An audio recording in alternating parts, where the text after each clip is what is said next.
తెలియదు. ఇది పంటలను పాడు చేసే కీటకాలను మరియు పురుగులను నాశనం చేస్తుంది. పేడతో కలిపిన నీటిని చిలకరించడం ద్వారా మీరు మీ పొలం తోటను పురుగుల నుండి రక్షించుకోవచ్చు. కావాలంటే మీరు ఒకసారి ట్రై చేసి చూడండి, రిజల్ట్ మీకే తెలుస్తుంది. ఖచ్చితంగా ఇది వర్కౌట్ అవుతుంది. అంతేకాదండి, ఇంకా ఆవు పేడ, ఆవు మూత్రంతో జీవామృతం, ఘన జీవామృతం, ద్రవ జీవామృతం, బీజామృతం, పంచగవ్య ఇలాంటి ఎరువులు తయారు చేసి పంటలకు స్ప్రే చేస్తే రెట్టింపు ఆదాయాన్ని సంపాదించవచ్చు. ఎందుకంటే ఈ ఆవు పేడ, ఆవు మూత్రంలో మొక్కలకు కావాల్సిన ఎన్నో రకాల పోషకాలు ఉన్నాయి. ఇది సైంటిఫికల్ గాను ప్రూవ్ అయింది. ఆల్రెడీ రైతులు ఎవరైతే ఉన్నారో వాళ్ళు స్ప్రే చేసి రిజల్ట్ ను కూడా సాధించారు.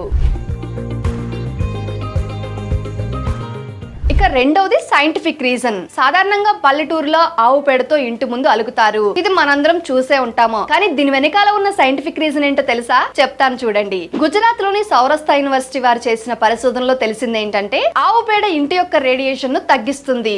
మన ఫోన్ లోని రేడియేషన్ ను కూడా జీరోకి